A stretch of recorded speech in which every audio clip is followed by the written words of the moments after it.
Rosa stood in front of the door to Catherine's room. Her hand raised to knock, but she didn't move.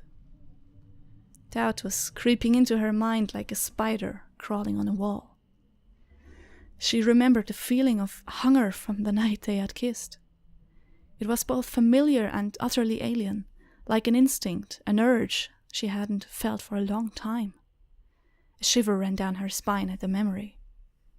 She's avoiding me, isn't she? She hadn't seen Catherine for a few days since that night. She had been spending a lot of her time alone, locked away in her room. Whenever Rosa saw her in the chateau, she would excuse herself and leave. Rosa never got the courage to push the issue. But days had passed, and Catherine's behavior began to worry her even more. I get to be mother again. She's selfish just like everyone else. She is probably repulsed by you. She's selfish just like everyone else. What did you expect? She used you as an experiment, and now that her curiosity is sated, she's done with you. You don't matter to her. You probably never did. Which is a good thing, darling. You see her true face. No matter. She's never going to love you like Mother does. Like all of the others, she's going to leave you in the end, and then you're all alone. Only Mother will stay with you forever and love you.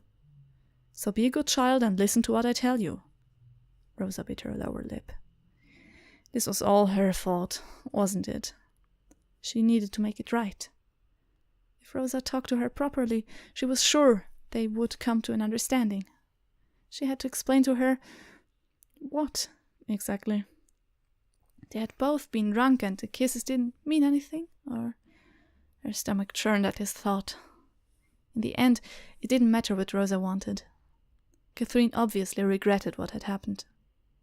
She didn't want to lose her friend because of too much wine. Rosa gently knocked on Catherine's door.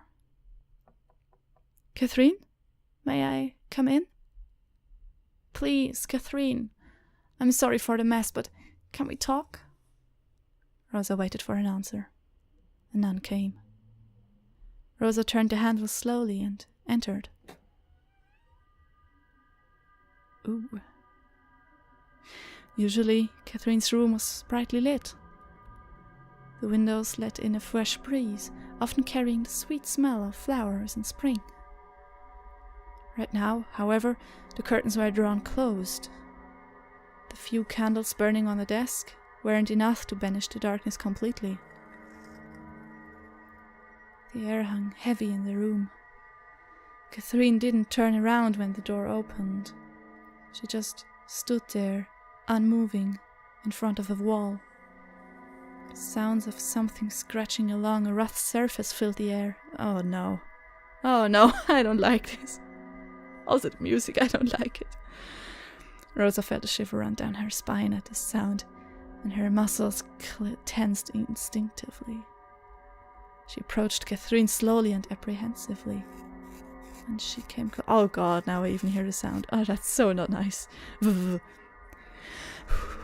When she came closer, she could hear that Catherine was whispering the same few words over and over again. He loves me. He loves me not. Catherine giggled. He loves me. He loves me not. Catherine, are you all right? Rosa stepped next to Catherine and peered at her outstretched hand. In the dim light, it took a moment for her to make sense of what she saw. Oh god, I thought something like this was happening. Catherine was scratching at the wall. The damage she had done to the wall was nothing compared to what she had done to her fingers. They were dripping with blood from where the skin was cracked and peeled back. Kath? Oh my god, Catherine, stop! Rosa's guts twisted horribly. She grabbed Catherine's shoulder to turn her around, away from the wall. She blinked a couple of times before finally reacting to Rosa's presence. Tears welled up in Catherine's bloodshot eyes at the sight of her friend spilling over her pale cheeks and chapped lips. She held on tightly to Rosa and started sobbing uncontrollably. Kath, what's going on? Why are you hurting yourself? Catherine tried to pull herself together as best as she could, wiping her nose on the sleeve of her bloody dress. It was heart-wrenching to look at the mess that her friend had become. Oh, Rosa, you need to help me. You need to protect me from him. Don't let him touch me. Who? Let him what? Why do you need me to protect you? Suddenly, Catherine shushed her, a finger to her lips and with a scared expression on her face. She leaned near towards the door and listened intensely for a moment. Oh, he's here? The scared expression turned into manic and frightening glee. I think he's coming. Jaleem, honey. Jaleem, I love you. After yelling the last words, Catherine started sobbing again, with more tears streaming down her face. Before Rosa could try to console her, however, her sobs faded into hysterical laughter. It barely left time for her to gasp a breath. Oh, Jaleem, I love the way you pull me close to hug me. And how kind you are to everyone you meet, and your eyes. What's going on here? Jaleem stood in the door, frowning. His eyes wandered across the room and caught sight of Catherine. His face froze in shock. Catherine stared wide-eyed for a second. Then she snarled at him like a ferocious animal. You bastard! Get out of my room! Get lost! She stormed over to the desk and grabbed a letter opener from the table. With this weapon in a firm grip and malice in her eyes, she rushed to Jaleem. Don't you dare show your face to me! Catherine, no! The knife plunged into Jaleem's arm. Blood quickly stained his sleeve red. But Catherine only recoiled to strike back, with no hint of stopping. Oh my God! Catherine! They wrestled for a moment until Jaleem was able to grab Catherine's hand. She dropped the letter opener and slumped to the floor, sobbing uncontrollably. Rosa quickly picked up the blade and stepped out of reach. When she turned around again, Jaleem had already pulled Catherine into a tight embrace. Between her sobs and hiccups, Rosa could hear her apologizing. Oh God, I'm so sorry, Jaleem. What? I'm so sorry. Do you love me? Please, Jaleem, do you love me? She repeated the question over and over again, no matter how many times Jaleem reassured her. It was probably a good idea to find something to calm her down. Rosa didn't feel completely at ease doing so, but she left her friend alone with the Marquis for a few minutes. Later she returned with a glass of water laced with valerian root. Jaleem had already coaxed Catherine to lie down on her bed, while Rosa helped her drink the nightcap. They watched her in silence as she drifted into a fitful sleep. Jaleem and Rosa left the room. They didn't speak for a while, both still dazed and shocked by the turn of events. How's your arm? Jaleem hid the injured arm away from her view. Fine. Just a scratch. The bleeding hadn't stopped yet. Rosa could tell the cut was deeper than Jaleem let on. What is happening? What has gotten into Catherine? Jaleem just shrugged with a cold expression of worry on his face. I wish I knew, Rosa. The state she is in scares me, to be honest. It might be an onset of an episode waiting to happen. Like her sister before. Rosa's mouth tightened. How dare you say that? She's not crazy. Rosa searched his face for traces of a lie, but it was like a mask contorted by worry. She couldn't tell whether he was lying or telling the truth. She asked me to protect her from you. Did you hurt her? You know I wouldn't. She's unwell. It seems I am the target of her psychotic state. This is all I know. But why? Stop. Stop it, Rosa. It hurts me too, seeing her like this. Please stop questioning me further. I'm going to call for a physician, sorry. Please stay with her in the meantime. See that she doesn't harm herself again. For a moment, he met her eyes. Before she could say more, however, he turned around and left. See if his pants have caught fire yet, child. There was nothing she could do about him for now. What was that? What was that? What did Mother say there? Okay, whatever. There was nothing she could do about him for now. Rosa left to get a bowl of fresh water and towel to tend Catherine's fingers. Catherine had an uneasy sleep while Rosa cleaned her wounds as best as she could. She muttered, squealed, and whimpered like a child.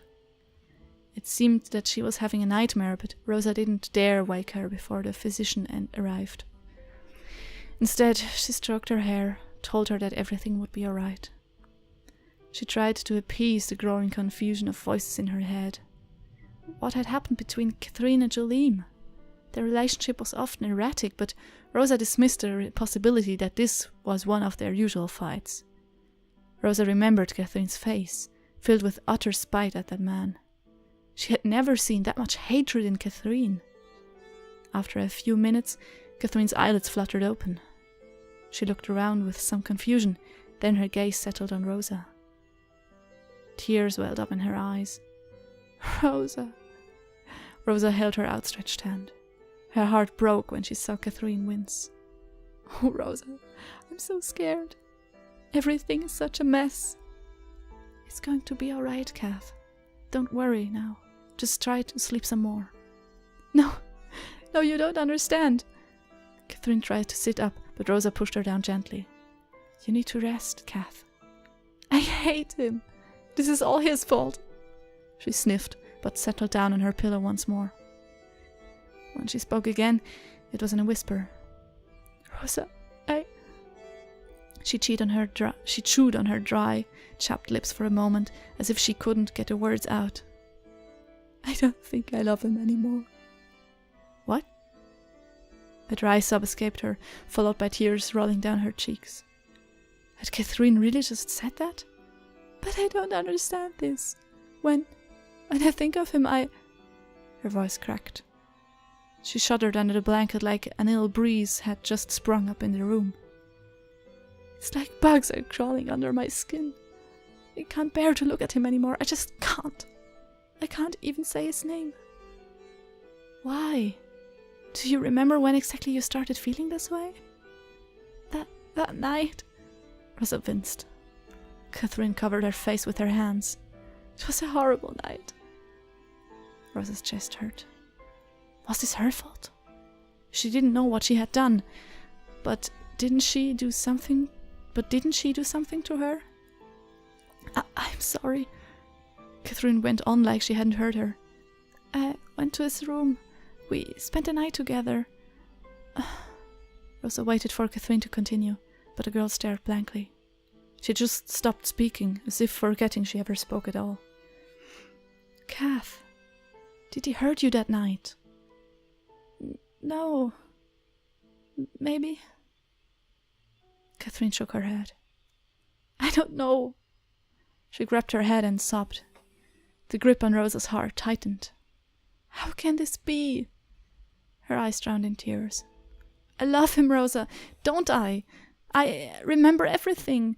I love him. I know I do. I'm sure I do. But I hate him too, to the very core. I want to hurt him and punish him for something. I want to snuff out a breath from his throat. But sometimes Catherine's eyes went blank. I just don't care for him at all. Sometimes I feel nothing at all. And that scares me more. She laid on the bed, quiet now, letting the tears flow out of her eyes without wiping them. I'm going mad, Rosa. Catherine, I am, aren't I? Like my sister, like my mother. It runs in our blood. They said I'm a child of a mad woman, you know. They said I'm going to turn out exactly like her. Rosa stroked her hair and tried her best to soothe her, saying that everything would be all right. They were empty words, but she didn't know what else to say. She wanted them to be true so badly, for her friend's sake as well as her own. Was Jolene really the cause of Catherine's confusion and pain? Pangs of guilt pricked her like tiny needles. Or was this her fault? Rubbish! You fool! This is all his fault! I can feel it! We must get to the bottom of this. Yes, Mother. Rosa looked down on her best friend and nodded slightly to herself. Everything will be all right, Catherine. I promise. She would make it all right. Somehow. She had to. The physician arrived shortly, but he did little to help Catherine. Catherine never regained her personality. She remained moody and irritable, breaking out into fits of hysterical laughter, of heartbreaking sobs at seemingly random intervals. Julie and Rosa would take turns to tend to her. Her moods fluctuated, her temper uncontrollable. There were times she begged for attention from Julie, almost clinging to him in despair, never letting him out of her sight. Other times she couldn't stand his very presence. Soon, neither Julie nor Rosa could console her anymore. She withdrew entirely from the household. She starved herself, stopped coming to the meals, stopped caring for herself. Her manic episodes degraded to long stretches of blank silence. Emptiness ruled her life. Looking at her eyes in those last days, it was like a fire that had been snuffed out behind them. Like the star that had been shining through them, that had imploded.